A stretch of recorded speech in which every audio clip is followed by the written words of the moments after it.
to open with a word of prayer. If you would, bow your heads.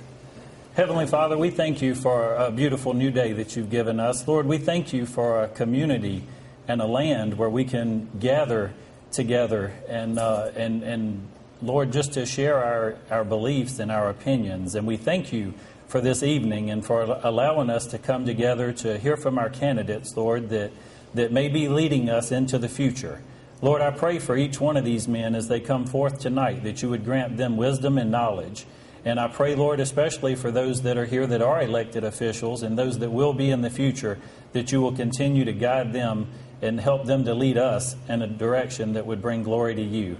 Lord, we just ask your blessing on this entire evening and the events and everyone that's here in the name of Christ. Amen. Amen.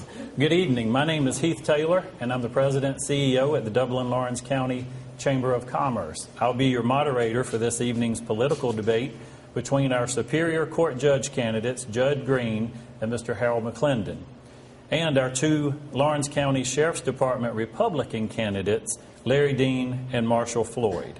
Before I get started, however, I would like to say thank you on behalf of the Chamber of Commerce and TV 35 to Middle Georgia State University for hosting this event and making tonight's event possible.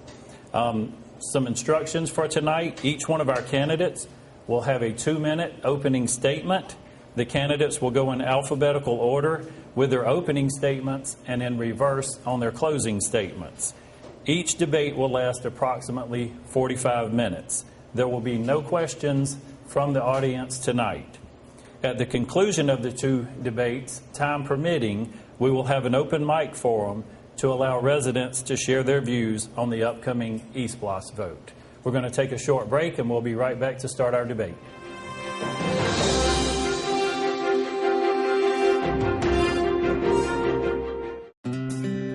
We are individualists. We are determined to grow, build, and cultivate the life of our dreams. We like our way of living. Who are we? Number 1 in subcompact tractors, number 1 in compact excavators, and number 1 in diesel engines. We are Kubota. Freeman's Lawn and Garden. Call us at 272-2198. Hello, my name is Bill Harrell, and I'm the Sheriff of Lawrence County. Folks, I've lived here all my life, and it's a privilege to know that I've served our community for 30 years, with the last 12 years as being your sheriff here in Lawrence County. I take my oath to protect and serve very seriously. It is an honor to be elected by your friends and your peers, and I look forward to serving the citizens of our community. Thank you for consideration. Cast your vote for W.A. Bill Harrell, Sheriff of Lawrence County. Thank you for your time and your vote. Hi, my name is Michael Slaughter. For you that don't know me, I'm a teacher and a wrestling coach at West Lawrence High School. I'm coming out today to ask for your support for Judd Green on May 24 for the Superior Court Judge. Judd Green and Jenny Green, as I know them, my mom and my dad changed my life. They took me in as I was going through high school, going through a hard time in this community that we're in right now. Judd Green, he's a man of integrity. He'll help you when you're down, when you're in need. I was a kid in need. He reached out to me, took me in, put me on his wing, loved me, his family loved me, this community loved me. He would be a great representative for the Superior Court Judge. So I'm asking right now that you come out on May 24, support my dad, support my family, and vote for Judd Green as Superior Court Judge. Thank you.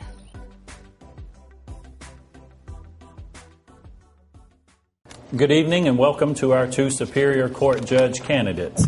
We're going to have a 2-minute opening statement from each one of you gentlemen, and we will start with you, Mr. Green. Okay. Thank you. I appreciate being here tonight. And I am Judd Green. I'm an attorney in Dublin. I've been an attorney for about 19, 20 years. And both of us are running, of course, for Superior Court Judge. By way of introduction, let me tell you who my family is. I'm married to Jenny Oliver Green.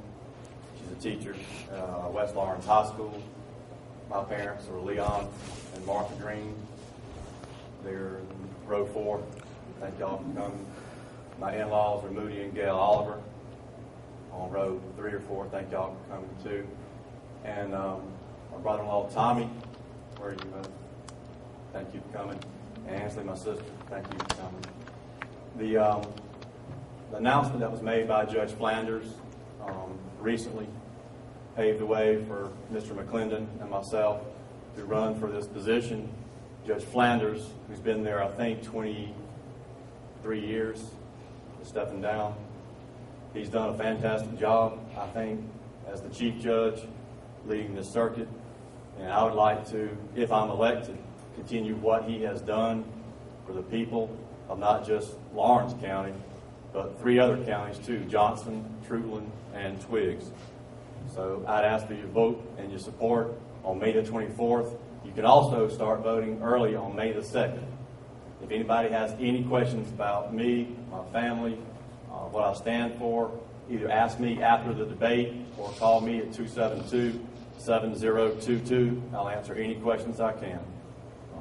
Thank you. Thank you, Mr. Green. Mr. McClendon? Thank you so much. My name is Harold McClendon. I am a candidate for the Superior Court judgeship here. By way of introduction, some of you probably know my mother and my father, Oakland McClendon and Warren McClendon. I was raised by a whole army of people, including both sets of grandparents and both sets of great-grandparents, and all of which are from right here in Lawrence County. So our roots run real deep here. I've been blessed to be married to Alice McClendon for the past 36 years. We have 5 children. Our firstborn is Alicia. We call her Christy. She has a BSc and a master's in public health and epidemiology, infectious diseases. My next born is Natalie. Natalie has an RN degree and has a master's in nursing. She's a nurse practitioner. My next one is Harold McClendon Jr. We call him Don. He has his undergrad and MBA from Citadel. Has a law degree from Southern University of Baton Rouge. And he's married to Jessica Tolley, who's a medical doctor. The next one is Warren McClendon, my father's namesake. He has an international marketing degree. And the last in that whole litter is Bryant. We hope that Bryant will get a degree in agriculture pretty soon. But the best of all is that grandbaby. I have that first one. She's born to the union of Jessica and Donnie, and it's Ellie. Ellie is 18 months old, and she has completed her degree in granddaddy. Believe me, she's mastered that.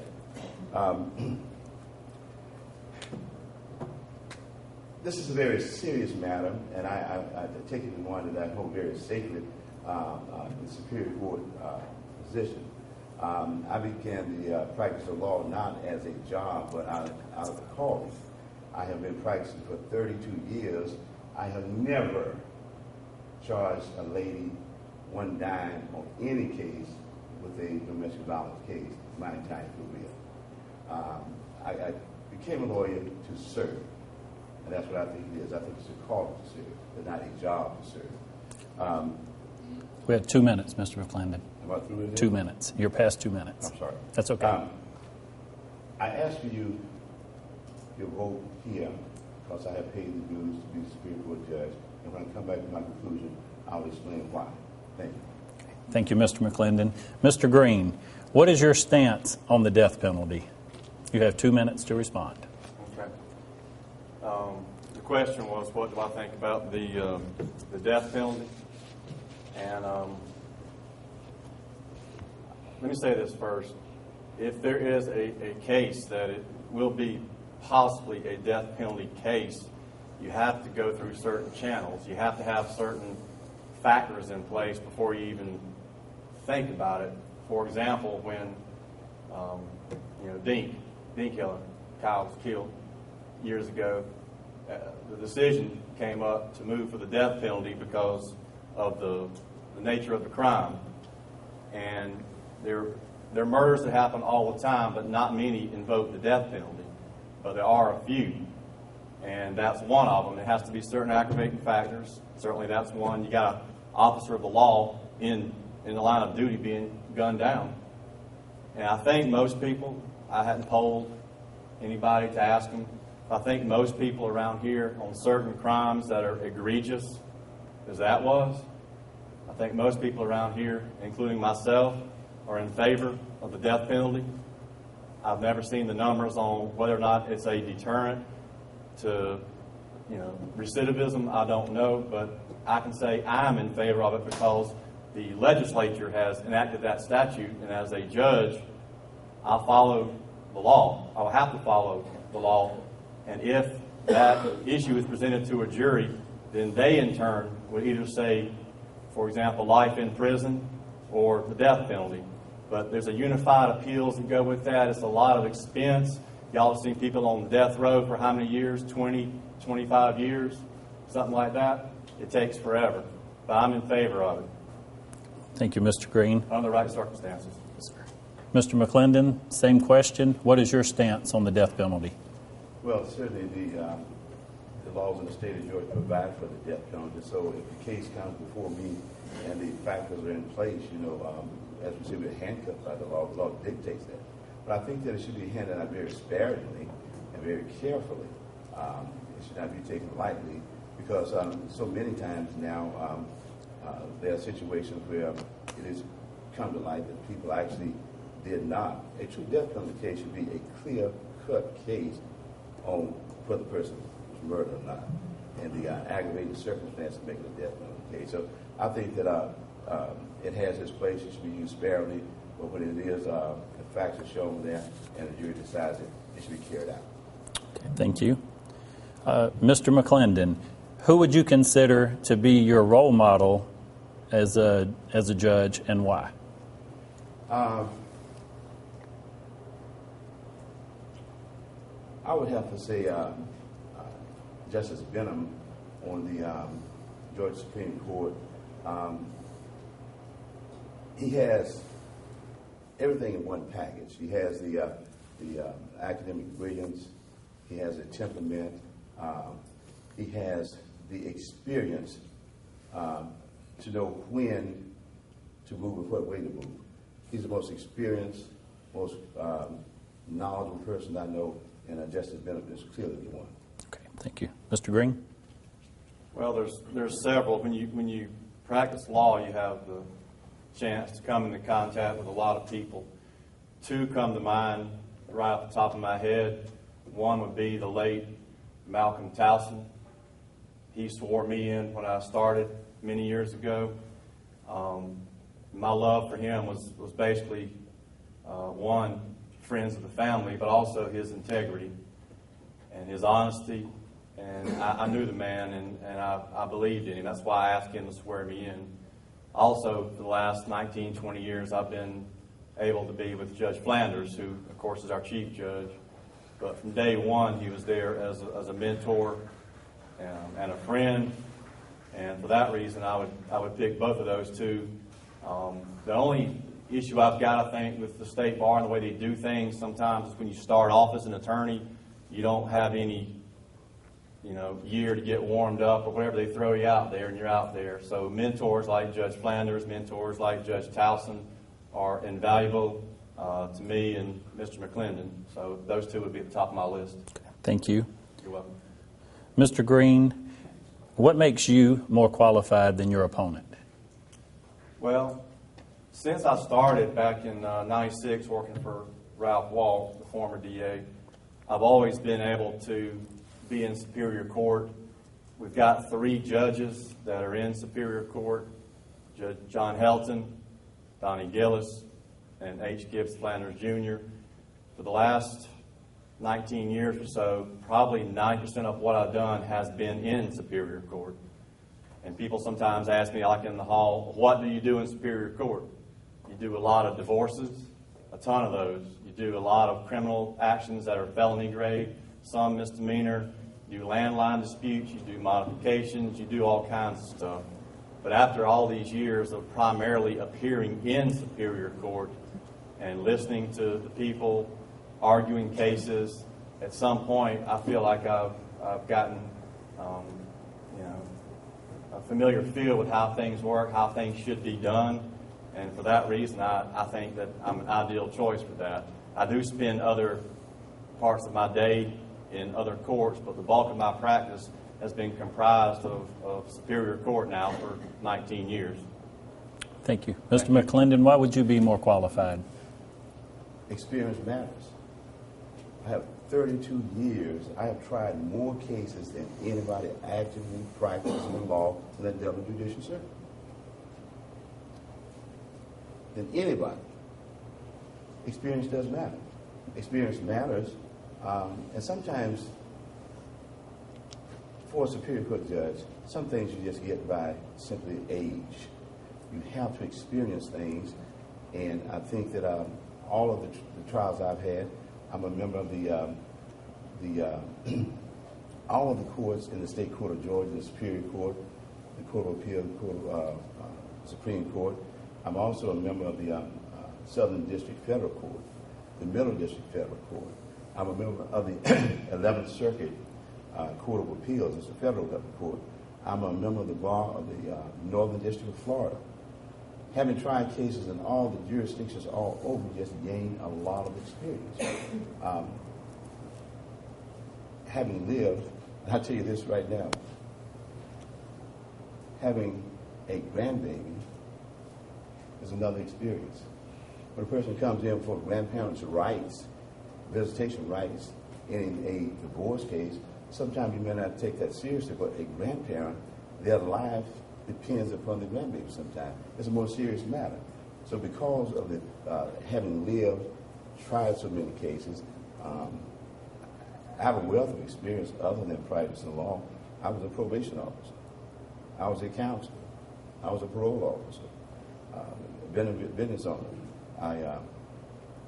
All of those things, everything that you learn dictates your experience. And the legal experience, I have far more than anybody else in the courtroom, and I think that's really not qualified. Thank you, Mr. McClendon. Mr. McClendon, your next question would be background checks on potential jurors. Why or why not?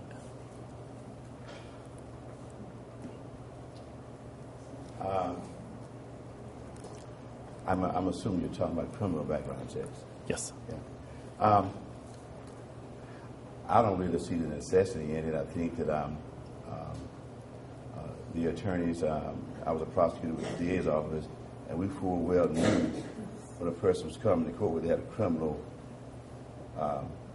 record or not. I mean, it's important that you know that in your jury selection process. I don't see the necessity of going through the expense of doing that. I can see where some people that may not want to do the work themselves may ask for that, but I don't see it as being a big problem. Mr. Green? I think you made a good point about the cost of it. I think if the costs were contained on that, I think it's a good idea. In small towns, like he was saying, when I was at the DA's office, you come up there and you say to people that are with you, do you know John Doe? Yeah, I think he was convicted back in 95 or whatever. And the reason it even matters is because the judge poses a question to every potential juror, and the question is, you know, have you been convicted of a felony? And you're sitting there in front of 100 people, some will not raise their hand, and there's no way to tell other than asking somebody and hoping they're candid. But, you know, if it can be done at a minimal cost, I'm all for it. And the other main reason is you don't want to have somebody on the jury, once they're impaneled, that is improperly placed on the jury that may invalidate the proceedings. So for that reason, I would be supportive of it. Okay. Thank you.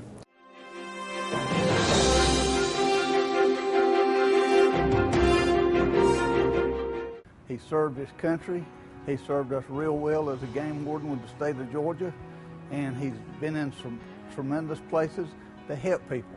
And he's just one of these folks that if you need help, he'll call you. He'll get back with you. If not, he'll have a live person get back in touch with you. And this is what it's all about, caring, sharing, and loving. He cares about his county. He cares about his country. He cares about God, cares about his family, and he wants to share his opportunity to be sheriff. And he loves what he's doing. He loves being in law enforcement, and that's exactly the kind of person we need for sheriff in Lawrence County. We need to put some common sense back into the sheriff's department in Lawrence County. Larry Dean is my man. Larry Dean is my man. My man is Larry Dean for Lawrence County Sheriff. I'm Larry Dean, and I approve this message.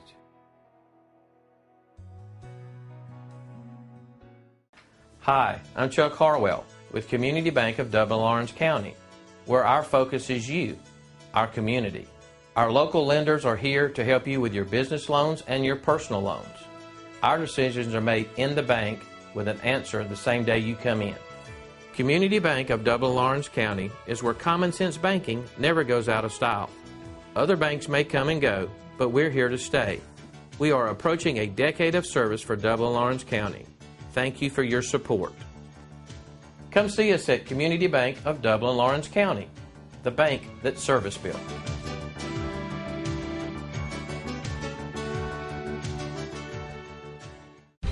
Hello, my name is Bill Harrell, and I am Sheriff of Lawrence County.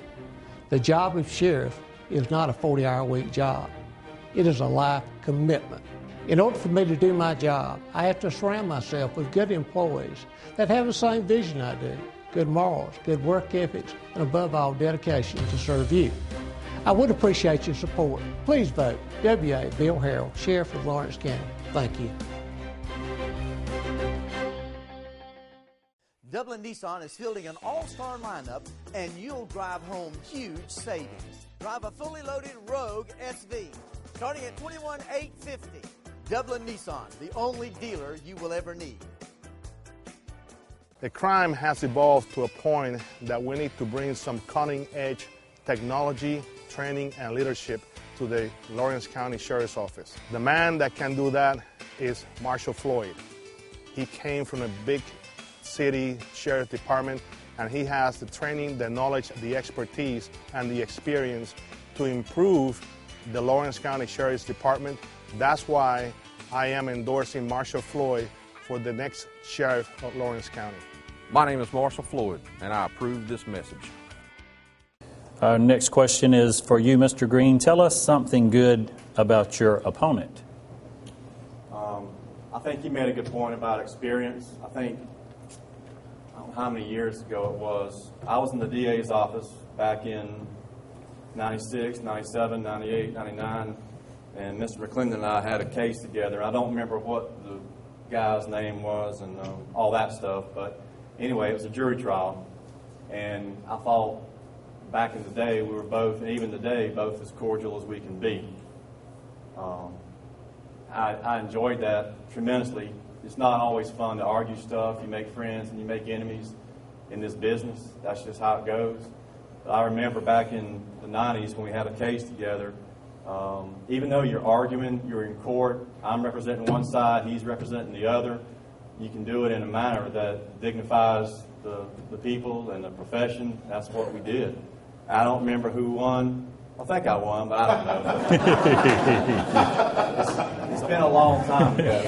But the point is, you can be friends. It's like in the UFC. Y'all ever watch Fight Night in the UFC? And they'll beat each other up, and then once they finish, what do? They hug each other and say, "Good job." That's I think, a very flattering point about Mr. McClendon. I enjoyed the trial, and I enjoyed talking to him. Even today, we're friends. Okay. Mr. McClendon, tell us something good about your opponent. Well, let me clear that up about the win and the losing. Let me clear that up. At the DA's office, I was at the DA's office. Okay, because with the DA's office, out of 125, I lost 2, and I don't think you were around then. As a criminal defense attorney, had he beat me, I would still be feeling that. I plead the cases that I can't win, the ones I do try to, I know that I can win. But I think that Judd is a competitor. He goes in and tries his cases real hard, and that's what it's called for on his side of the case. You know, you pay the representative, man, you need to do that. And I think that that is something that we don't have a lot of lawyers do. They just kind of go through the motions, but he's passionate about his clients. I think that's a positive thing. Okay, thank you. Mr. McClendon, how do you feel about the average length of time from arrest to indictment in our trial system today? And if needed, how can we speed up the process? that whole process is an insanity. It takes a whole group of people to make that happen. But because of the experience that I have, working with probation, with the DA's office, and the public defender, I know all aspects of that, and it can happen. And what has to happen is, I think the Superior Court judge has to stand up and make everybody accountable. In the federal courts, you're pretty much put on a 90-day demand for speedy trial when you come in. If you haven't taken care of your business in 90 days, there's a problem. You lose the case. I think there are some things that can be put in place, such as once a person is not guilty plea, we come to court time and time again, year after year, and it's really crazy. So, in my opinion, from the point in time a person comes in for an arraignment, he should be given a trial date then, and everybody should be held to that, defense attorneys as well as from the DA's office, unless there's some reason why it shouldn't be. I think if we hold the feet to the fire, it would be a great improvement. In addition to that, one of the things that I would like to see happen is when the people out at the county jail, it seems to me to be a simple thing for the judge to go to the county jail and see them as opposed to all of the prisoners coming to the courthouse. It happens in every jurisdiction in the state of Georgia except for Chris County. And there were some problems down there about people not having public access to, the courtroom was too small and they couldn't get public access down there. And so that's been taken care of. You can put them in another room, have video cameras set up, and actually show it live over there. But I think it would cut down a lot of costs as far as transporting, man hours, and it would be a more efficient way of doing it. Thank you. Mr. Green? No matter who's the judge, who's on the bench, a lot of those factors that go into the timeliness of a case being filed have to do with the DA's office. We don't have a state court here. We used to have a state court years ago. We've got a superior court, probate court, magistrate.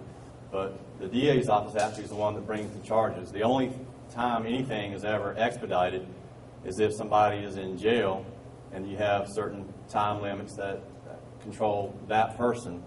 But one of the things we discussed about a month ago when we were in court, Judge Gillis got us together and he posed a question to us, or maybe it's kind of a forceful question, but I think the question was something like, do y'all know how many misdemeanor cases we've got pending now? I don't remember the answer, but there was a very high number of cases.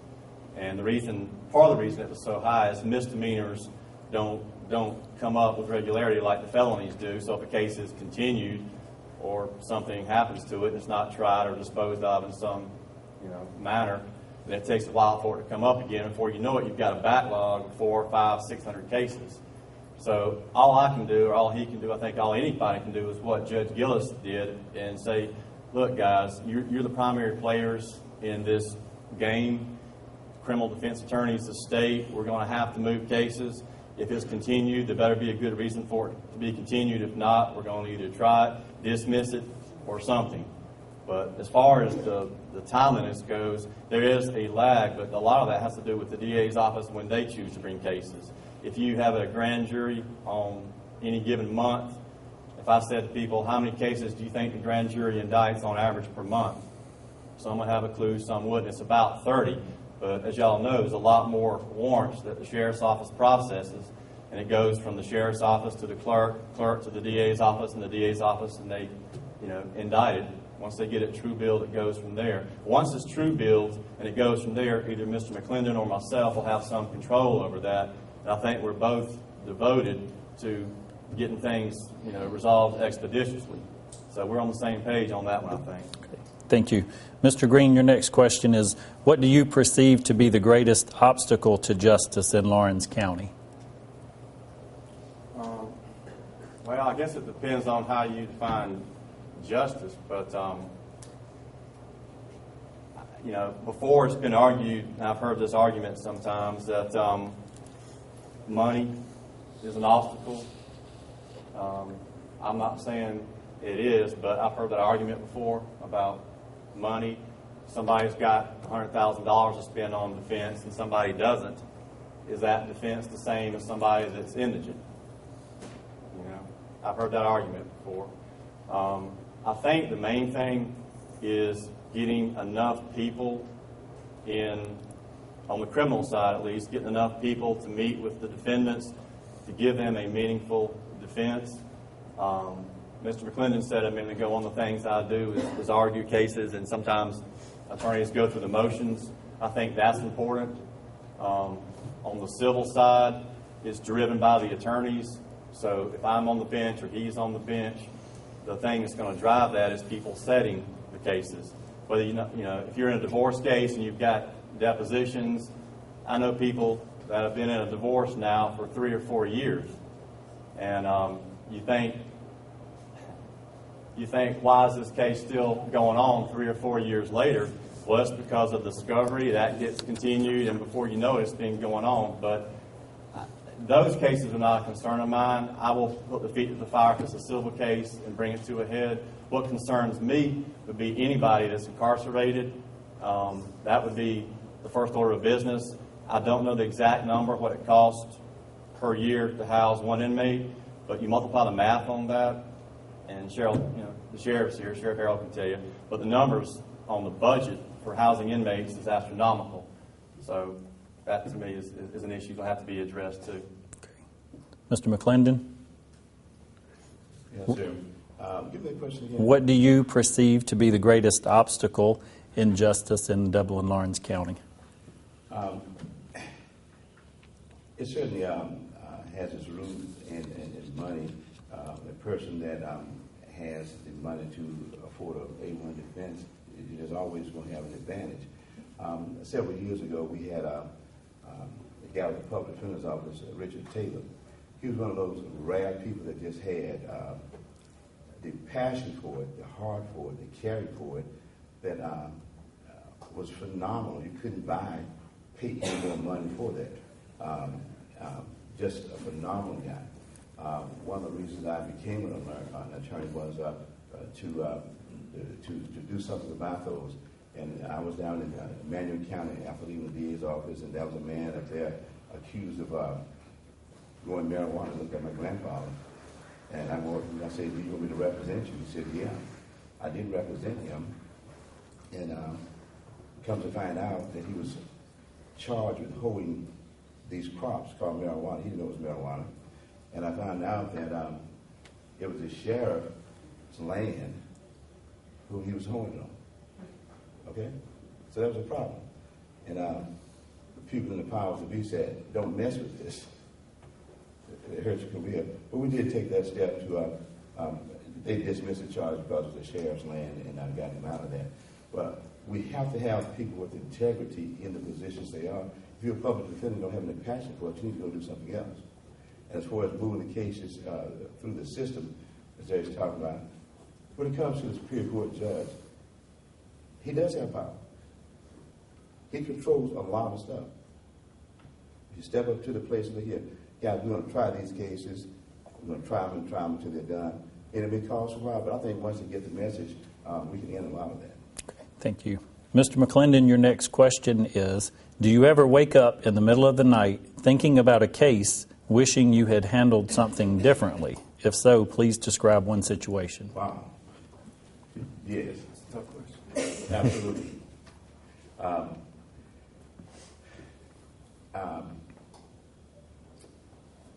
Gracious life. So many that are like that. You always retry your cases, even if you won the case. You think there's something else you could have done a little bit better. Probably the one that haunts me more than anything else is tried a case and defended my client very, very vigorously. And I don't know how the jurors or the law enforcement people thought that we was putting the blame on somebody else. We were defending ourselves, and we didn't do it. So after the case was over, we was found not guilty. They went out and arrested somebody else for that crime, and he was convicted. And on down the road, I did find out that he did not do that, and I was just wondering, it's something I said, something about summation through some light on him, and they went out and made the arrest, but he probably still did not do it, and I still think about this. Okay, thank you. Mr. Green? It's hard to recall specific examples, but you know, when you do this for a living, you're not, you know, you become part and parcel of the case. You don't ever completely step away from it, even though both of us are attorneys. When you have cases, you have a personal attachment sometimes, and of course you're going to wake up. Of course you're going to think sometimes, you know, what should I have done? What could I have done? I think if you don't think that, if you don't have that humanistic side to it, then you're in the wrong profession. You know, no matter what we feel or what we're arguing about or meet anybody else, it's still people that are sitting there, and they're, you know, fathers, sons, mothers, daughters, etc. And you can never become detached from that, so you're always going to churn sometimes and think about things. Just like on Monday, when Monday comes around, the water cooler, people say, "Did y'all watch the Falcons game Sunday?" If I were Matt Ryan on that 3rd and 6, I would have, you know, whatever. And that's human nature. Everybody does that. Me, everybody in the front row, 2nd row, 3rd row, everybody does that. I don't have a specific example of one case that stands out. I can say I wish I had or could or should. When you do this and you have as many trials as I've had over all these years, there are certain ones that stick out, but they're not that many. You just want to give your best to everybody.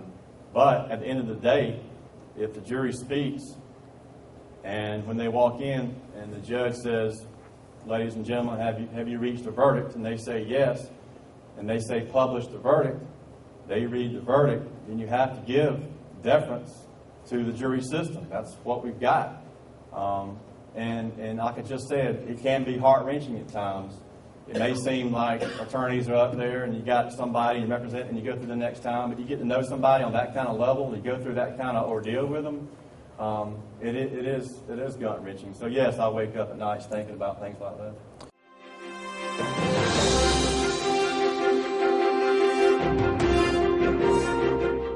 Hello, my name is Bill Harrell, and I'm the Sheriff of Lawrence County. Folks, I've lived here all my life, and it's a privilege to know that I've served our community for 30 years, with the last 12 years of being your sheriff here in Lawrence County. I take my oath to protect and serve very seriously.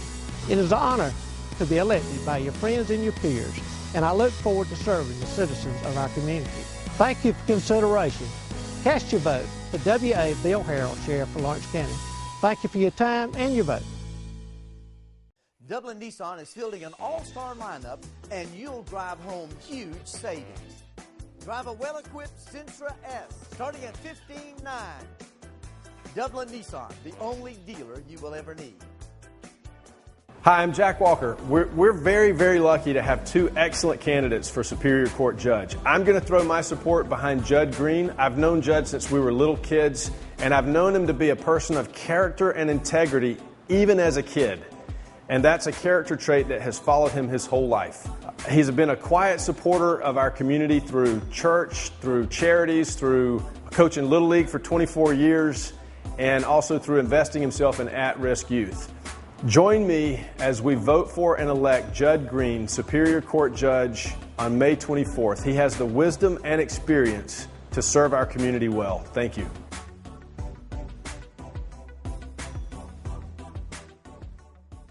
Larry's running for sheriff. I have not met too many guys that could match him in honesty, in integrity, and in compassion. And the neatest thing about him is that he's got common sense. One of the smartest guys I know, one of the most down-to-earth guys I know. He's from Lawrence County. He lives in Lawrence County. He's spent his entire career in Lawrence County. He knows what we need. He knows how to help us to build the kind of environment so that folks like me raising small kids feel safe with our families. Folks like me who have businesses feel comfortable investing in Lawrence County. Larry Dean needs to be the next sheriff of Lawrence County. Words to describe him, very simple: compassion, ethical, He's determined to do what's right. He understands who and what we are. And the best part about it, he'll bring common sense to the job. Please consider Larry Dean as you cast your vote for sheriff. Thank you. My man is Larry Dean for Lawrence County Sheriff. Larry Dean is my man. Larry Dean is my man. I'm Larry Dean, and I approve this message. This will be your last question, Mr. Green. Do you believe that there is underrepresentation of women or minorities in the court system? And if so, how would you work to correct this problem? Repeat that question again. Is there underrepresentation Do you believe there's of minorities? women or minorities in the court system? And if you believe there is, what would you do to correct this? No, I don't believe it's underrepresentation. If you come to court on a divorce, you've got, of course, this may change with Georgia changing how they recognize marriage, but you have a male and a female, so it's 50-50. I don't see that people are underrepresented. I see people in the audience, I see people in my house, I see people in the courtroom, irrespective of color. I've told Michael this before, I've told Jenny and everybody that knows me, I just see people as people. I don't even know how to respond to that question because I've always just seen people as people. I don't think any one particular race or particular gender is underrepresented. If you look at the numbers in the criminal judicial system, you look at Lawrence County, Johnson, Twiggs, if you look at the whole judicial circuit and you look at the numbers, you're going to have some responses to it about what you think or what anybody else thinks is appropriate because of the numbers. I don't keep track of race and gender, but I can tell you, being in court for all these years, I think by and large the judicial system works very well. It is not infallible. I'm certainly aware of that. Everybody knows that. However, it's the system we've got, and it works fairly well. So no, I don't think anybody's underrepresented. Okay. Because also, if that's the case, then how about fathers, and where do they stand in this whole thing? If you have a father going through a divorce, the law says that each side is to be given the same weight, whether you're male or female. So that's my answer on that. Okay. Mr. McClendon? I absolutely see a difference. There's no question about it in my mind. When it comes down to domestic relations cases, the ladies are underrepresented because they cannot afford attorneys. In civil cases, you are not given an attorney, you have to be able to afford one.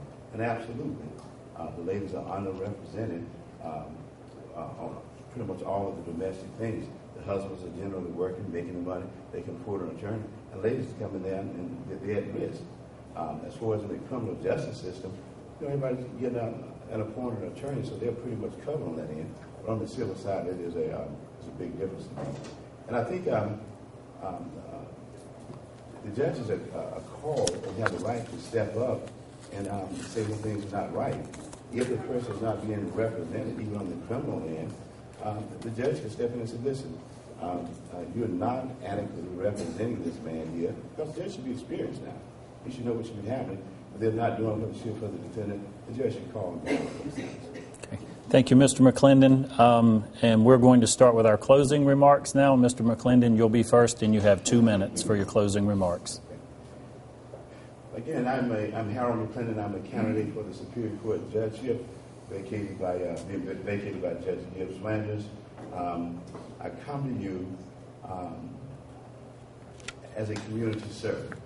I've worked in this community tirelessly my entire life. Other than when I went off to college and law school, I've been here volunteering as basketball coaches, football coaches.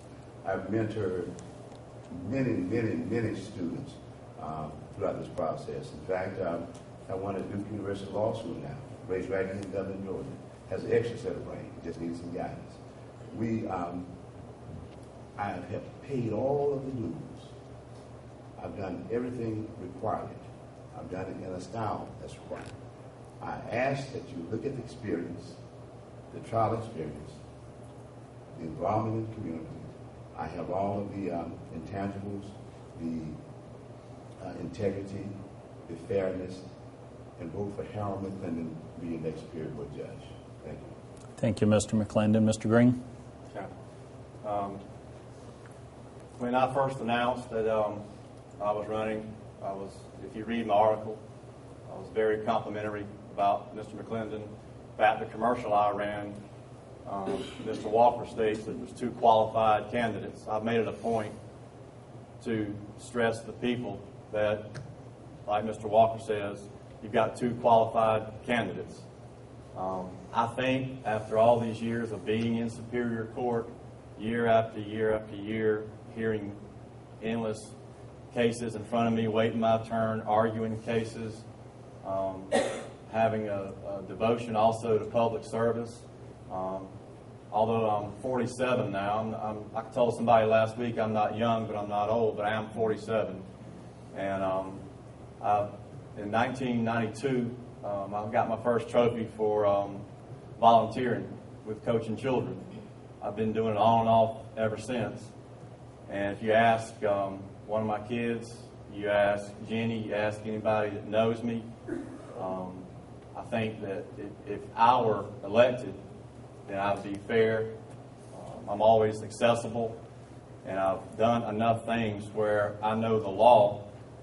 So if you think about it, the two things that are required are, one, knowing the law, which I know, and you also have in this circuit the 3 judges. One does domestic, one does civil non-domestic, and one does criminal. I've done a mix of every kind of thing that you can even imagine. There's nothing I haven't seen that would be presented to me. So what I was saying was you have, 1, the knowledge, and 2, the wisdom and the patience to hear people out. If you just let people vent sometimes, they feel a whole lot better. Right or wrong, once they say what they got to say, then everybody feels better. So one of the things I've learned from Judge Flanders is to be patient, to listen, then you take the facts and the law, you put them with what you've heard, you merge them, you come up with a decision, and I'm going to carry on hopefully what Judge Flanders and others have been doing for some time. And with that, that's why I think I'll make an ideal Superior Court judge. And also, don't forget, we got 3 counties. People don't always realize that we got 4 counties in their circuit. And I enjoy very much going to other counties and seeing people. And I look forward to doing that when I'm sworn in. Thank you all very much. Thank you. Thank you, Mr. Green. Thank you, Mr. McClendon, and good luck to both of you. Thank you.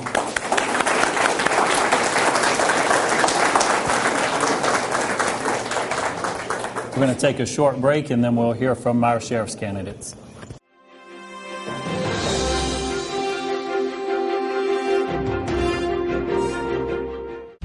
Hello, my name is Bill Harrell, and I am Sheriff of Lawrence County. The job of sheriff is not a 40-hour-a-week job. It is a life commitment. In order for me to do my job, I have to surround myself with good employees that have the same vision I do, good morals, good work ethics, and above all, dedication to serve you. I would appreciate your support. Please vote W.A. Bill Harrell, Sheriff of Lawrence County. Thank you. Hello, friends. I'm excited to be part of one of the best teams in Dublin here at Dublin Ford Lincoln. And I know what you're thinking. Yes, I'm biased, but that's exactly why you should come down today and let our excellent staff prove it to you. Each and every one of our team members would be honored to serve you, your family, or your business. And I'd like to introduce them to you now. Our sales team includes Mark Cox, Trey Nelson, Seth Young, Jim Tilton, Scott Sickles, Marlise Mickelson, and Trent Barnes. And our wonderful office staff include Janice Peterson and Anita Cochran. And our business development coordinator, Miranda Peterson. Our service and parts team include Frank Serene, Jennifer Fleming, Jason Mims, Robert Boyd, Stanley Darnell, Thomas Tyler, Dan Gensler, Wayne Bass, Justin Hartley. And the detailing department includes Ben Dudley and Sean Taylor. So come in today and visit us at 2265 Veterans Boulevard in beautiful Dublin, Georgia. And you'll see why others call you customers and we call you friends.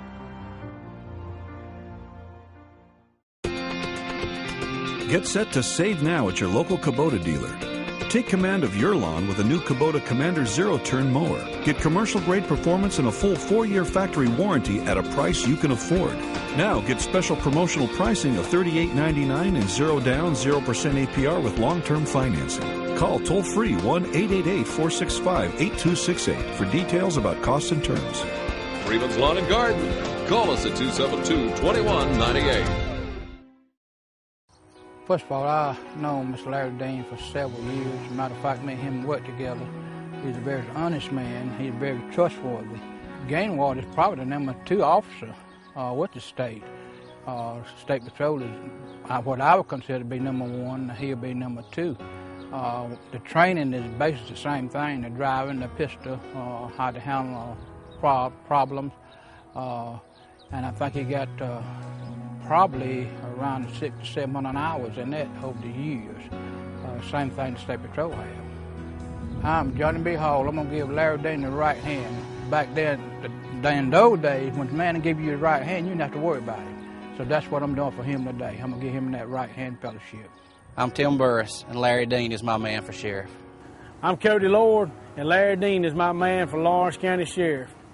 I'm Alan Baggett, and Larry Dean is my man for sheriff. Larry Dean is my man for Lawrence County Sheriff's Office. I'm Larry Dean, and I approve this message.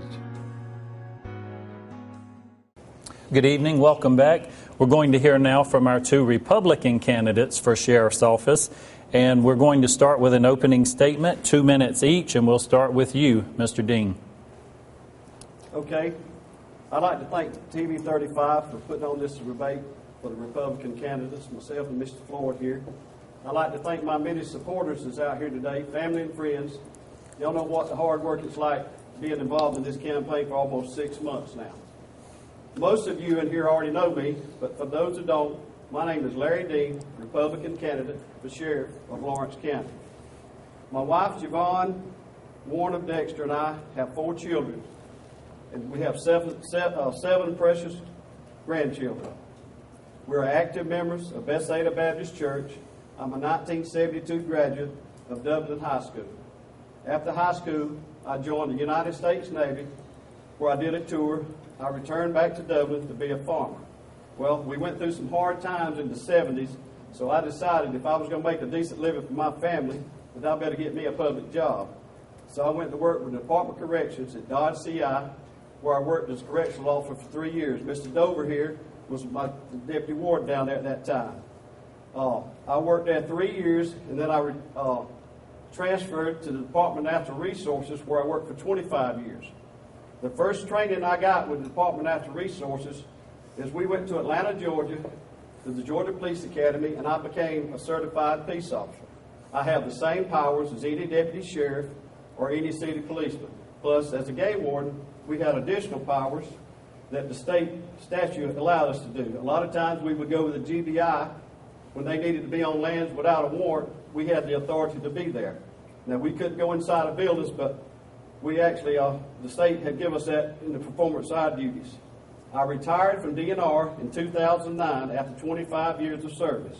I love Lawrence County, and I love its people and its citizens.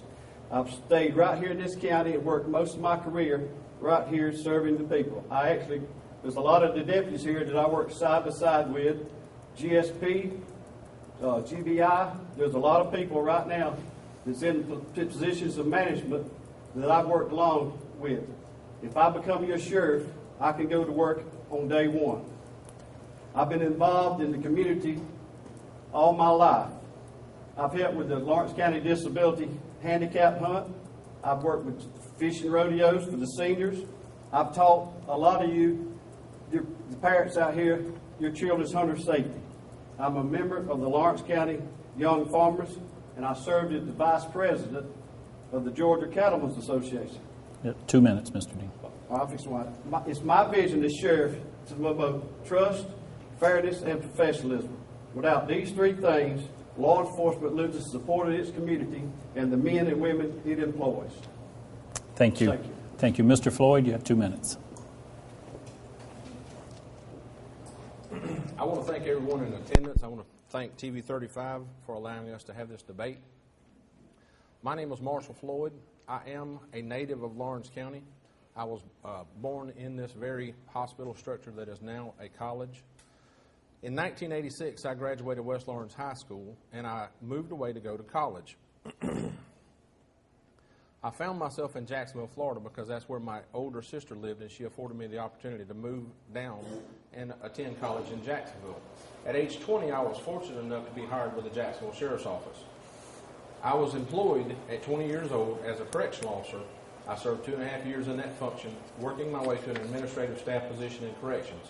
I supervised over 400 inmates that were sentenced inmates on labor work crews throughout the county of Duval. I then transferred at age 23 to the Uniform Patrol Division of the Jacksonville Sheriff's Office. I worked in that function for 7.5 years. One of those years, I was an undercover task force unit detective. I worked drug busts. I worked vice crimes. I worked traffic deployments. We were still issued our marked police car, but we were also given undercover units that were seized vehicles to work undercover operations as well. After 7.5 years in Zone 5, which was the patrol unit that I was in, I transferred to the Crime Scene Investigation Unit and worked my way to the status of Major Case Crime Scene Investigator. I worked all kinds of crimes within the Sheriff's Office, from simple thefts, burglaries, batteries, robberies, rapes, murders. I served for a little over 5 years as a crime scene investigator, and then I transferred to the Traffic Homicide Unit. The Traffic Homicide Unit was required to respond to all traffic crashes involving serious bodily injuries or deaths, and I was a traffic crash reconstructionist for our Traffic Homicide Unit. That took me to 20 years of service with the Jacksonville Sheriff's Office. As I said, I am a native of Lawrence County, and at that time, I retired and moved back home to Lawrence County to the farm that I grew up on. My parents are Eddie H. Floyd, Mrs. Glenda C. Floyd. My mother has passed away when I was 12. Her name was Wilma Jean Floyd. I have an older sister, Gina, 2 older brothers, Eddie and Mark. I'm the youngest of those natural siblings, and I have a stepbrother, Anthony Lee Wooten. Again, I want to thank you for this time, and I look forward to answering your questions. Thank you, Mr. Floyd. The first question we have tonight is for you. Do you believe in no-knock warrants, and why? The only time I would consider enacting or performing a no-knock warrant is if there were extenuating circumstances that would lead us to believe that there was a situation behind a closed door that we would need to use a no-knock warrant. In the Jacksonville Sheriff's Office, when I was in the crime task force, I was part of a team that served high-risk search and arrest warrants. We never performed a no-knock warrant. It was always a knock and announce. I was the person at the door with either the foot or the ram. So I've never performed or issued or enacted a no-knock warrant. And until actually recently, I never even heard of a no-knock warrant. So the only time we would allow that is if there was a circumstance inside this structure that would necessitate that purpose. If it was a situation where we had armed individuals who were prepared to repel a law enforcement entry, then we might use a no-knock warrant, but only in those such circumstances. Okay, thank you. I'd like to rebut that just a little bit. No-knock warrants has been around in Georgia statute for a long time. There is a need for no-knock warrants. Not a lot of times, but the boys in Atlanta says that we need to do it, and there is times that we need the no-knock warrants in Lawrence County. Okay. Mr. Dean, the next question is, if elected, what is one change that you would like to make? I'd like to be able to have a management style where I reached out to the deputies and I got their input into the management areas. But my management style would be reaching out to the men and women that's at the department out there, and there would be information passing back and forth from us. There's some well-qualified men out there, and I would just reach out to the men, and we would make management decisions on the top level. we would jointly make those decisions. Ultimately, I would have the final say, but I would reach out to the men and women at the department for their decision. That's the kind of changes I would make. Mr. Floyd?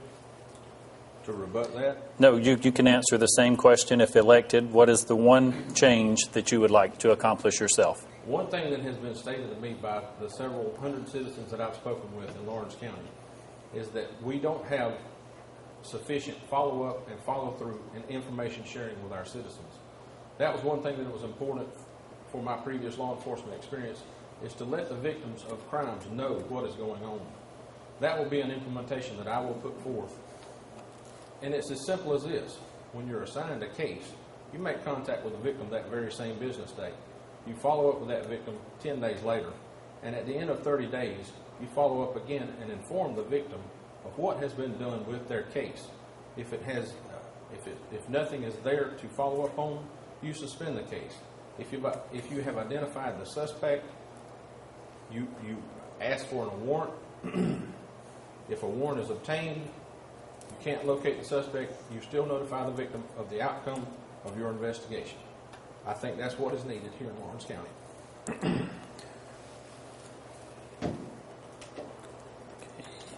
And Mr. Floyd, how would your leadership be different from the current leadership that we have in the Sheriff's Department? Well, the current leadership I only know about the current leadership from what I've been told. And that is just something what I just stated. Sheriff Harrell, I'm sure, is a fine fellow, and he runs his office the best way that he knows how. What I have been told is that it's hard to get a hold of the sheriff sometimes. With the experience that I've had, that was what was most important for the victims of crimes. Not only the victims of crimes, but the families of the suspects. They all need to know what is going on with the case. So my answer to that is to be more open and accessible to the public. We will implement public information sharing meetings. We will implement an active website, and we will have monthly, or at least every 2 months, we will have meetings open to the public for questions to be shared with the Sheriff's Office. We will take those questions and we will answer those questions. Okay. Thank you. And Mr. Dean, how would your leadership differ? Like I say, my leadership would be building a trust with the people in the community. I think that we have lost a certain amount of that, so I would reach out to the citizens of this county, and I would have an open door policy. Mr. Harrell says he has an open door policy. I haven't needed the sheriff in a long time. If I needed him, I could contact him. But through my campaigning out here, I've had some people say they had a problem with that. Now, that's you just hearing that out there. But I would build a trust with the citizens of this county. When we went out and when I talked to people about confidential informants, I've been told that there's a lot of times that they'll report a crime and it'll be somebody will know who told on them right then. So I would train my deputies that this be more important with a confidential informant, that we keep that information, because if we can build that trust in the people and the citizens, we can build confidence back in law enforcement. This whole country is anti-law enforcement. Without laws in this country, we can't live. But so I would reach out and build a relationship with the citizens of this county. I would train my deputies to reach out and build a relationship with this county. Thank you.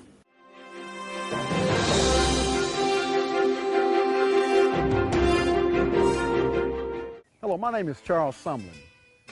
50 years ago today, I stood in front of this house, Miss LaVonia Dixon, home, and addressed a group of teenagers, a multitude of about 200, at a rally in the square right here.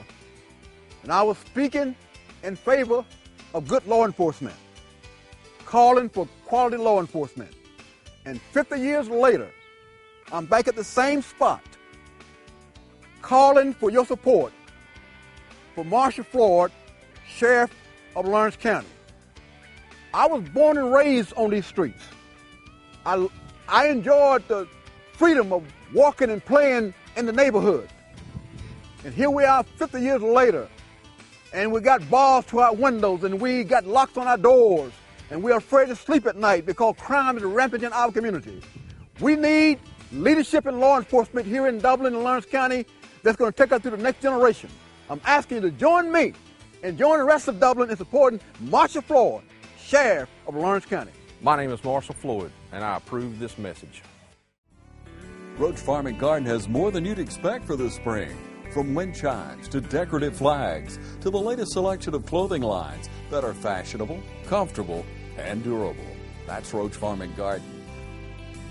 Come see the new decorative items just in for spring. From bird feeders and seed to all your lawn and garden supplies. You'll find so much more than you'd expect at Roach Farm and Garden, located in Dublin and Wrightsville. Hello, my name is Bill Harrell, and I'm the Sheriff of Lawrence County. Folks, I've lived here all my life, and it's a privilege to know that I've served our community for 30 years, with the last 12 years of being your sheriff here in Lawrence County. I take my oath to protect and serve very seriously. It is an honor to be elected by your friends and your peers, and I look forward to serving the citizens of our community. Thank you for consideration. Cast your vote for W.A. Bill Harrell, Sheriff of Lawrence County. Thank you for your time and your vote. Dublin Nissan is fielding an all-star lineup, and you drive home huge savings. Drive a well-equipped Altima S, starting at $18,950. Dublin Nissan, the only dealer you will ever need. Hello, I'm Larry Dean, and I want to be the next sheriff of Lawrence County. With over 25 years of law enforcement experience, I'm the most experienced candidate in this race. I have served all over the state of Georgia with the Drug Task Force, the Olympics, the Super Bowl, as well as working side by side with the GBI, the State Patrol, and local law enforcement. I know law enforcement, and I also know the human side of it. I know common sense, and I also know Lawrence County. We don't need Jacksonville law enforcement in Lawrence County. We need someone who can communicate with the citizens of Lawrence County and the top law enforcement agency in the state. If experience counts and you want to change, go to the polls and cast your ballot for Larry Dean for Sheriff of Lawrence County. Please stand with me, and I will always stand with you. I'm Larry Dean, and I approve this message. We are believers. Trust is earned in the field, where a full day's work will always tell the truth. We believe in what we do and what we have done. Who are we? Number 1 in subcompact tractors, number 1 in compact excavators, and number 1 in diesel engines. We are Kubota. Freeman's Lawn and Garden. Call us at 272-2198. Mr. Dean, at least one citizen that wrote this question is concerned about the handling of the David Hooks case. What, in your opinion, would you do differently in that type of situation? Well, the David Hooks case is a case that has brought a lot of attention to this county. But me, as a citizen of this county, I have no more information about the David Hooks case than you people sitting out here. Only Sheriff Harrell can answer that question. I'm just a citizen. Everything that I heard is a rumor. I hadn't seen any case law. I hadn't seen the cases or anything. That's a question that we have to direct to Mr. Harrell. Now, I don't agree with the way he handled it with the media, because it took us 9 months to get us an answer. And if some of the rumors that I heard was true, I would have been trying to get that information out there to the public quicker, where I could have built a relationship with the public. But okay, thank you. And Mr. Floyd? As Mr. Dean stated, the David Hooks is a very talked about case here in Lawrence County. Having had this experience before with developing a case, my policy will be this. If you have something going on, you will write a general offense report and you will pass that along to your supervisor. You will tell the supervisor in charge over you what you want to do.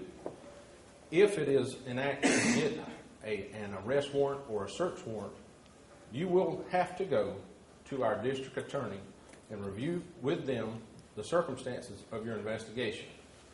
The district attorney will follow up and actually proceed with the prosecution of these cases. So they have to be comfortable with what you present to them for court. Before a search warrant or an arrest warrant is issued, You will go over it, your supervisor will go over it, the district attorney will go over it, and it will be presented to a judge. You will not take the word of one person and have a search warrant or an arrest warrant drawn up and signed off on in a very quick amount of time. It just can't happen that way. Because when you get into a situation where you could possibly lead to what happened with the death of an individual or relieving someone of their rights, you cannot do that in an overzealous manner. You have to take your time, establish your case, and follow up in the correct manner. Thank you. Okay, Mr. Floyd, do you support term limits for sheriff? And then why or why not? I do. My career in Jacksonville, Florida, we had term limits for our sheriffs. A sheriff should not be someone who is a young man. It should be a person who is reaching a level of expertise toward the end of his career as a law enforcement officer, so he can pass along what he has learned with a long, diverse career to the men and women of the sheriff's office that he will lead. In Florida, we were limited to 3 terms as sheriff. I was never a sheriff, but I worked under 3 sheriffs. It was a good policy, I believe, because you had fresh change every 8 to 12 years with new ideas that could build on the previous administration's policies and procedures and take your sheriff's office in a positive and progressive new direction. Okay. Thank you. Mr. Dean, term limits or not? Well, I think right now there's only one county in Georgia that limits term limits, and I think that's Telfair County. But I think the citizens of the county will determine the tenure of the sheriff, the length of the term for the sheriff. When the citizens of Lawrence County are getting ready for a change, they make it. So I'm in favor of sheriff staying in office as long as the people of the county want him to be in office. Okay. Mr. Dean, this question will come to you first. How will you tackle the apparent drug issues in our community? Well, like I've said earlier, in the 50s and 60s, I've said this in another speech, not here early tonight, but we're in a drug culture. We couldn't do away with the moonshine whiskey in the 50s or 60s. We can't do away with the drug culture. The only way we can do it is get out there, get our men out there on patrol, build relationships in your communities, and get these people to feed this information back to you. We got to build the trust of the deputies. We got to build the trust of the citizens. You can't have any better law enforcement than what the community wants to give you. So my job as sheriff is to get out there and develop a relationship with all the people of this community, and we can slow down some of the drugs. We got teams. Right now in America, we usually, if something goes wrong, we form a task force. We just need to get back to common sense law enforcement. Act on what information we have and let the deputies handle. Okay. Mr. Floyd? My answer somewhat parallels Mr. Dean's. The best investigator in Lawrence County are the citizens sitting in this audience. You know your neighborhoods better than anybody else. So if you see something happening in your neighborhood and you know it to be of something of a criminal intent, if you do have a relationship with your sheriff's office and you call, the sheriff's office listens to your complaint, they investigate your complaint, they act on your complaint, and you see the results of what you've brought to them, the rest of the county residents will come to the sheriff's office and say, our problems are not falling on deaf ears. And problems will become they will be brought to the sheriff's office, they will be worked out. More and more folks will become involved with the sheriff's office. We will establish relationships and partnerships with our community, and things like this will begin to get cleaned up. Will the sheriff's office be able to clean up the entire drug problem in Lawrence County? No. It never has happened, and I wish I could say it will happen, but it won't. This is a never-ending battle against drugs. But if you have the cooperation of your citizens, and you form partnerships, you work together, we can clean up Lawrence County's drug problem. Okay, Mr. Floyd. Both you and Mr. Dean your party affiliation is with the Republican Party. Do you feel that's important when it comes to running for sheriff? Actually, I do not. I wish this was a nonpartisan race. My answer is short and simple. I might get long-winded, but it is a short and simple answer. When you have a problem and you hear something go bump in the night, you as a citizen don't pick up the phone, dial 911, and ask for a Republican person or a Democratic person.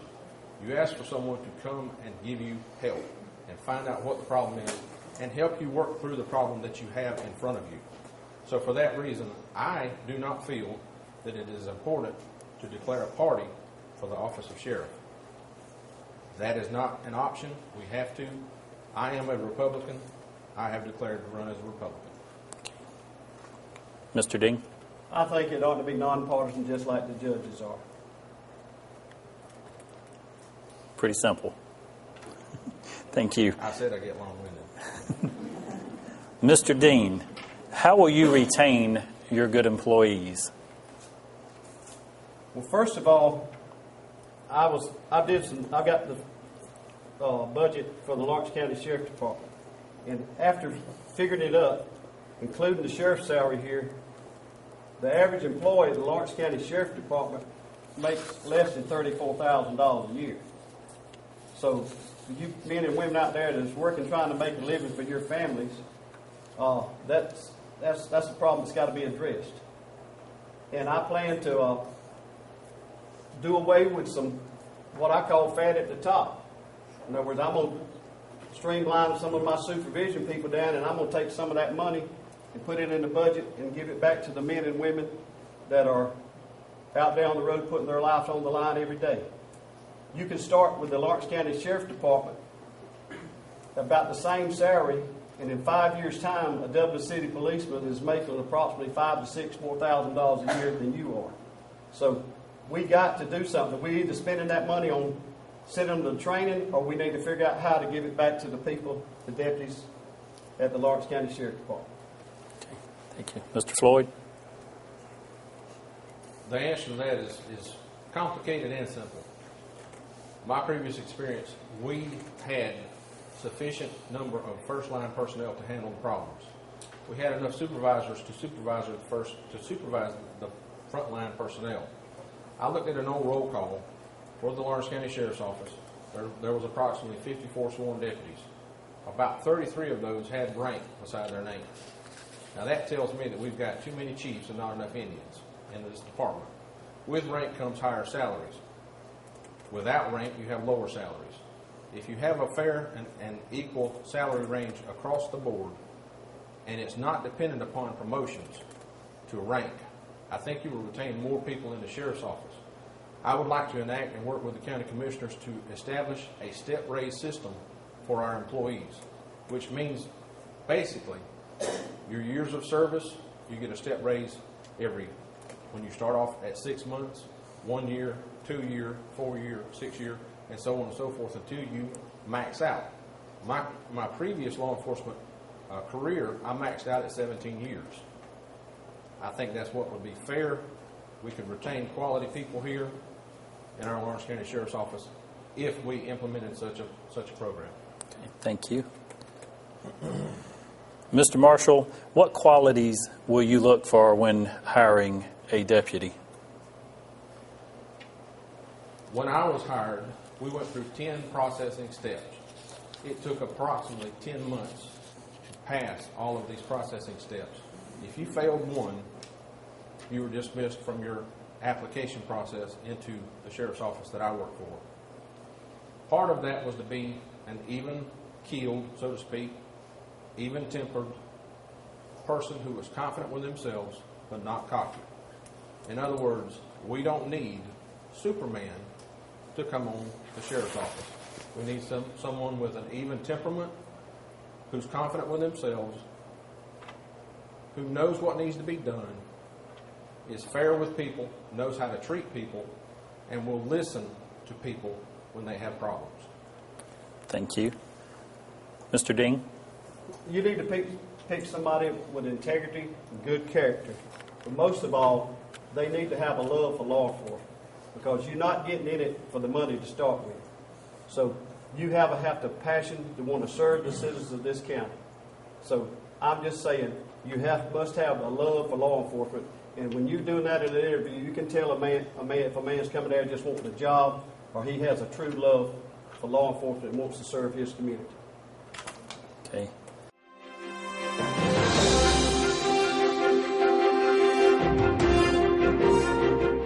Hi, I'm Jack Walker. We're very, very lucky to have two excellent candidates for Superior Court Judge. I'm going to throw my support behind Judd Green. I've known Judd since we were little kids, and I've known him to be a person of character and integrity even as a kid. And that's a character trait that has followed him his whole life.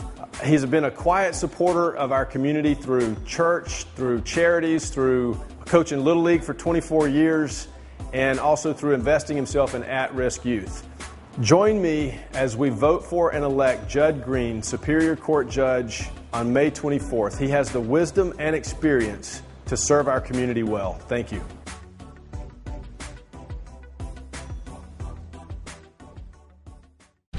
Hello, my name is Bill Harrell, and I am Sheriff from Lawrence County. The job of Sheriff is not a 40-hour-a-week job. It is a life commitment. In order for me to do my job, I have to surround myself with good employees that have the same vision I do, good morals, good work ethics, and above all, dedication to serve you. I would appreciate your support. Please vote W.A. Bill Harrell, Sheriff of Lawrence County. Thank you. Hi, I'm Chuck Harwell with Community Bank of Dublin-Lawrence County, where our focus is you, our community. Our local lenders are here to help you with your business loans and your personal loans. Our decisions are made in the bank with an answer the same day you come in. Community Bank of Dublin-Lawrence County is where common sense banking never goes out of style. Other banks may come and go, but we're here to stay. We are approaching a decade of service for Dublin-Lawrence County. Thank you for your support. Come see us at Community Bank of Dublin-Lawrence County, the bank that's service built.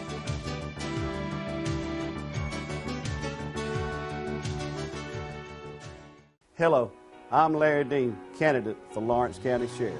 For the last several months, I've talked to thousands of you, and I've heard you loud and clear.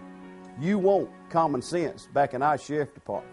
I promise you, if elected, I will bring that common sense back to the people's sheriff's office. I have developed a pay scale that will retain good deputies and attract the best ones in the business. I will train them like I have been trained by the best law enforcement agencies in the state of Georgia. I will be a good steward of your tax dollars. There will be no wasteful spending in my administration. We don't need Jacksonville law enforcement in Lawrence County. We need somebody that can communicate with the citizens of Lawrence County.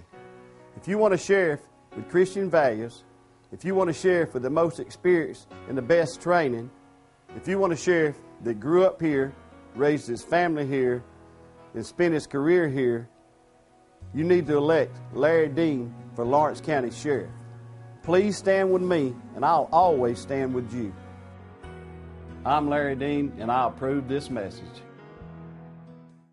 Mr. Dean, we have some citizens believe that we need to make improvements at the Lawrence County Jail. What would you do to improve conditions at the Lawrence County Jail? Well, right now, I don't have access to what's going on at the Lawrence County Jail. So if I became sheriff, the first thing I would do would ask the grand jury to do an inspection of the jail, which I think they're over that. But me standing here and telling you that I'd go in and do this and make changes, there's no way that I'd have the knowledge of know what changes to be made at the Lawrence County Jail. Mr. Floyd? Well, I have had access to the jail. I went in and got my fingerprints taken for the qualifications process to run for sheriff, and I asked for a brief tour of the jail, and I was granted that. I did look at some of the jail. I wasn't privy to walk through the entire jail, but what I did see was just a general state that we need to work on the cleanliness of the jail. There were some darkened out lights. We need better lighting in the jail. It needs to be cleaned. Some areas need to be repainted. Some areas on the floor need to be repaired. I noticed some wet spots on the floor. But that is indicative of a building that is that old. So I didn't like the layout of the cells but you have to work with what you've got until something else can be obtained. And I don't see that happening anytime soon. But the general cleanliness of the jail needs to be worked on. Some minor repairs I saw needed to be worked on. And just the functionality of how correctional officers go about their routine within the jail. I watched how they conducted their business while I was in there, and I think we need to update some policies and procedures within the jail staff. Okay, thank you. Mr. Floyd, do you support the use of body cameras? Why or why not? I never had a body camera in my previous law enforcement experience, but we have new technology available to us today, and I believe it is a good option to have. I don't know what the cost of these cameras are, but there are always grants available so you can promote and get these things available to your agency. A body camera, I believe, is important because it will ensure to the administration that your personnel are conducting themselves in a professional way, and there's no question about he said, she said, and if you have a substantiated complaint, that camera will let you know that as well. So if you have an officer who's doing what he needs to do, that camera is his best ally. If you have an officer who's not doing what he needs to do, that camera will let you know that you need to take corrective action with your officer, possibly retraining or sometimes discipline. Thank you. Mr. Dean? Yes, sir. I'm in favor of body cameras. If we can afford it, I think that in this day and age of technology, that's a good asset for the officer to have because it can save us at the county a lot of money in liability suits. Mr. Dean, some folks believe that we have problems with gangs in Lawrence County. How would you address the gang issue? Well, for the last 6 months, out campaigning,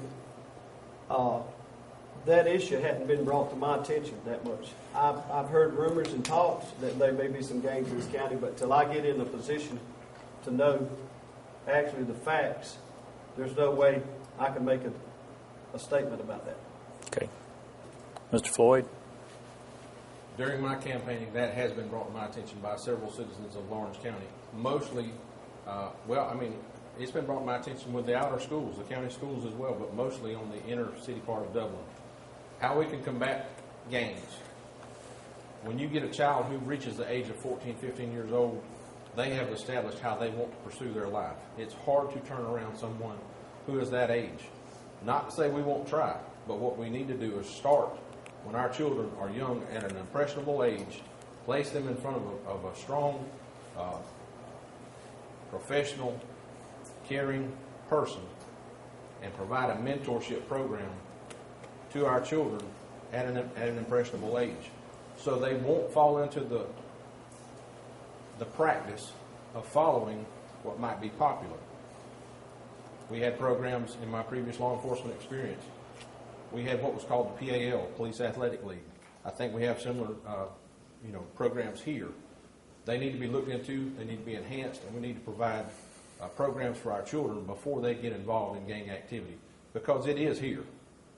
I have been advised of that. I've seen it, and we need to stop it. Mr. Floyd, what do you feel is the biggest issue facing our Sheriff's Department today? One thing that Mr. Dean has said, and I said it as well, we have a trust issue within our county. We need to establish relationships with our citizens. That can be done very simply by doing what I did in my previous law enforcement experience. We had what was called the COPS Initiative, the Community-Oriented Policing Strategy. What this simply did was it started to gain the trust of our community, because as a uniformed patrol officer, it was my responsibility between calls for service to find someone out on the street, stop, introduce myself, and ask what kind of issues are going on in your neighborhood that the Sheriff's Office can help you with. I introduced myself as Marshal Floyd, not as Patrolman Floyd or MR Floyd, and they got to know me. The community I served got to know me as a person that they could call, they could count on to help them through problems, And when you establish a relationship with your community and a partnership, you get a lot of things accomplished. And I think that's what we need to start doing here in Lawrence County. Okay. Mr. Dean? Would you repeat that question again? Yes, sir. What do you feel is the biggest issue facing the Sheriff's Department in Lawrence County? I'm going to have to agree with Mr. Floyd. I think we've lost, and not just in Lawrence County, but I think we've lost it nationwide, that the citizens of this country have lost, for some reason, the respect of the law enforcement people.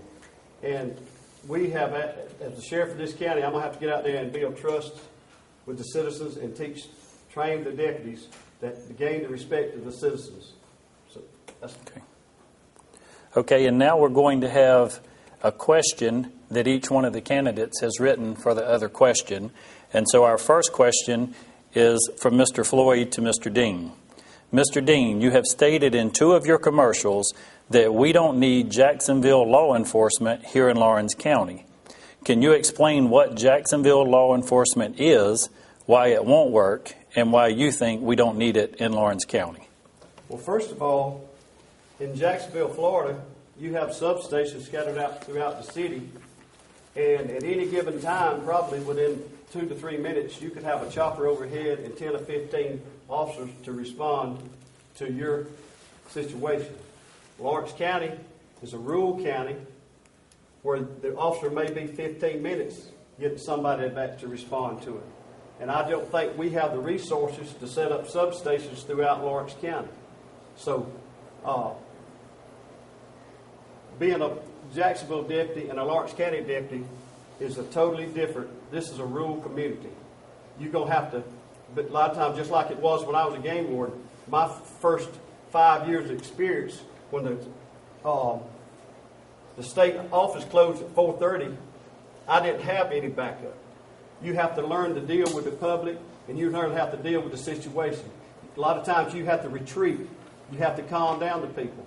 So my vision of law enforcement in Lawrence County and my vision of law enforcement in Jacksonville, Florida is 2 different situations. Okay. Would you like to respond to that? In Jacksonville, Florida, we did have a lot of resources that Lawrence County does not have, and we did have substations, all over the county. We have substations here in Lawrence County as well that are not being utilized. They're called volunteer fire stations. A substation is mainly something that an officer could go to have a desk, to have a computer, to have a phone, to follow up with investigations and write their reports. A substation is not what I feel is important here in Lawrence County. What I feel is important here in Lawrence County that Jacksonville Sheriff's Office trained me to do was to have professional follow-up and experience for the sheriff's position in Lawrence County. I can explain this, might go over, but I will. The explanation of this is this. If you have something as simple as a burglary, what I learned in the Jacksonville Sheriff's Office was a patrol officer would respond to your scene. He would take the report. He would take all of your items that were stolen. He would take the identification numbers so that these items could be put into NCIC so you could recover your property. An evidence technician or a patrol officer would process your scene for evidence so the suspect could be identified. That patrol officer would leave your house and he would go and do a neighborhood canvass with 3 to 5 of your neighbors and find out if there was anything suspicious going on when your burglary occurred. A detective would be assigned your case, and that detective would contact you the following business day and let you know that he was your detective and how to get in touch with him. Within 10 days, he would let you know the details of what his initial investigation was, and then he would follow up in 30 days and let you know the outcome of your case, whether it was solved or whether it was suspended. I don't think we have that here in Lawrence County, and I think the people of Lawrence County are wanting something more professional with more follow-up and follow-through that I think I can bring with my experience from Jacksonville, Florida. Okay. Thank you. Okay, and now we'll have a question from Mr. Dean for you, Mr. Floyd. Mr. Floyd, you have shown on many occasions your certificates for all the training classes you attended as a deputy sheriff in Florida, and I admit you have extensive credentials as a deputy in that state. We also have many deputies here in our own county with similar training, although it may be with several different deputies. My question is this: if you are elected sheriff and personally use that training by answering the call for a murder, rape, burglary, etc., normally answered by other deputies, who is going to be the sheriff while you're working those cases and all those months that will be required in court? My answer to that is very simple, and I've been asked something similar to this question before. I was asked, you have the makings to be a fine deputy, but not an administrator. If you do not know what your staff needs in training, and if you don't have the experience that your staff will rely on to come and ask you questions, how effective can you be as their administrator? The certificates that I have in training helped me throughout my career with the individual jobs I had during my career. That doesn't mean that I will bring my training and be an investigator here as sheriff, but it will mean that I know what my guys and gals, my personnel, will need to be the most professional, thorough law enforcement that Lawrence County can have. And I don't think Lawrence County citizens deserve any less. Would you like to have a response? No, sir. Okay.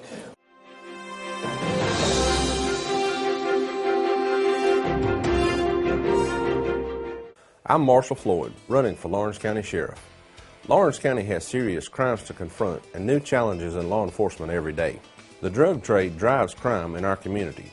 Crimes such as thefts, batteries, burglaries, robberies, and yes, homicides. Crimes against people. I've worked to solve these and many other violent crimes before. The experience gained in my 20-year career as a professional Sheriff's Office employee, experience that can be beneficial as Lawrence County's next sheriff, has no boundaries. Lawrence County citizens, are you ready for new leadership in the Lawrence County Sheriff's Office? Is an experienced Sheriff's Office professional committed to working alongside our community, dedicated to lead a new generation of law enforcement officers in our community's fight against crime, important to you? Lawrence County neighbors, these important questions are yours to decide with your vote on May 24, 2016. I'm Marshall Floyd, candidate for Lawrence County Sheriff. Your choice for professionalism and experience to continue to bring progress to Lawrence County. My name is Marshall Floyd, and I approve this message. Hello, Middle Georgia. I'm Graham Slater with the Dublin Auto Outlet. We're located at 606 East Jackson Street, downtown Dublin. We're inviting you here today to come and look at a new or used vehicle. Our selection includes Nissans, Fords, Chevys, Cadillacs, and anything you're looking for, Middle Georgia, even heavy-duty trucks. Come see my team of professionals and let us help you find a great car at a great price. I've been in the automobile business over 38 years, and I've helped thousands of people just like you. Come and let Graham Slater help you get the most car for your money. Don't be taken for a ride, Middle Georgia. Come see me, Graham Slater, and remember, we're the only dealer you will ever need.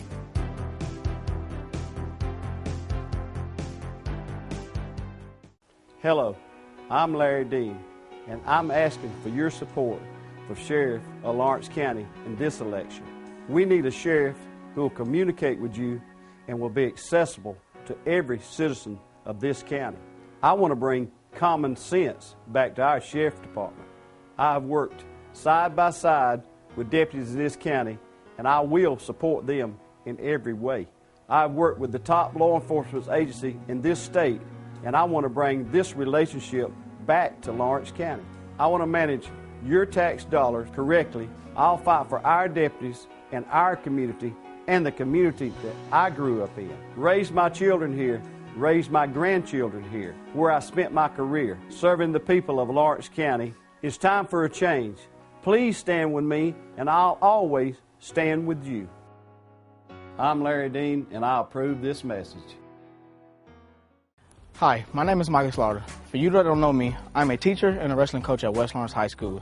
I'm coming out today to ask for your support for Judd Green on May 24 for the Superior Court Judge. Judd Green and Jenny Green, as I know them, my mom and my dad changed my life. They took me in as I was going through high school, going through a hard time in this community that we're in right now. Judd Green, he's a man of integrity. He'll help you when you're down, when you're in need. I was a kid in need. He reached out to me, took me in, put me on his wing, loved me, his family loved me, this community loved me. He will be a great representative for the Superior Court Judge. So I'm asking right now that you come out on May 24, support my dad, support my family, and vote for Judd Green as Superior Court Judge. Thank you.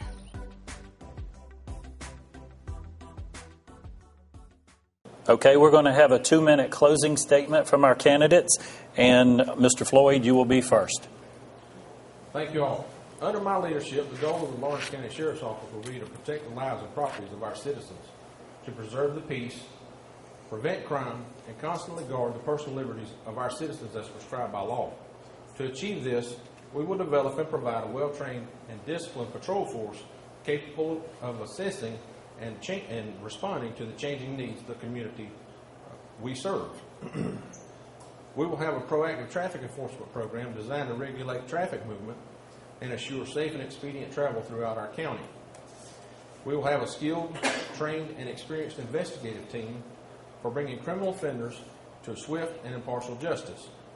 We will develop a community relations effort to inform and educate our public about law enforcement issues, and will be unrelenting in our goal to eliminate organized crimes, especially those associated with the distribution and sale of illegal drugs.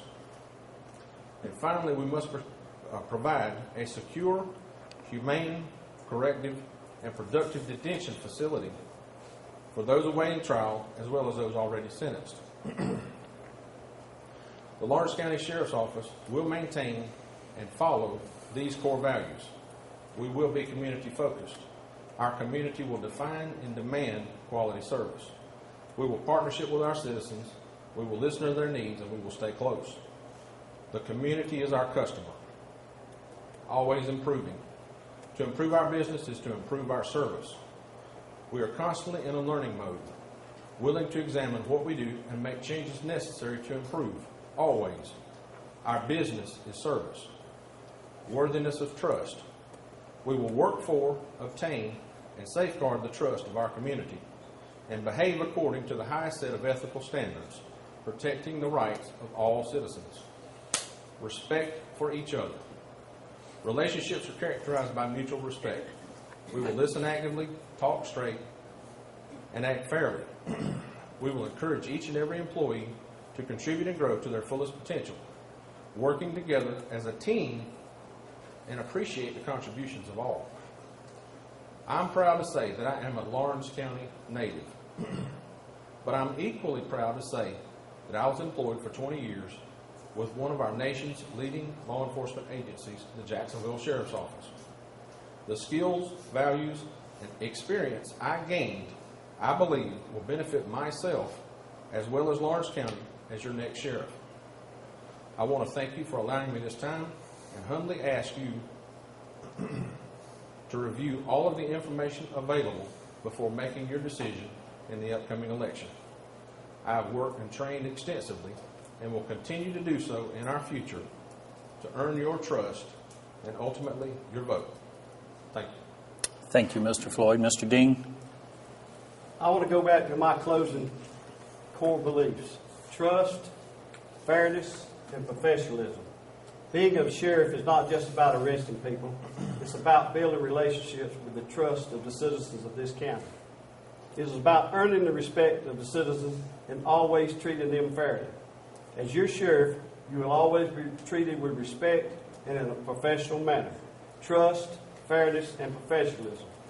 I'm asking my family and you, the citizens of Lawrence County, to vote for Larry Dean for Sheriff of Lawrence County in 2016. I've raised my family here, I love this community, and I want to be your next sheriff. Dean for Sheriff in 2016. Thank you. And thank you, gentlemen, both of you, for joining us tonight, and good luck to both of you.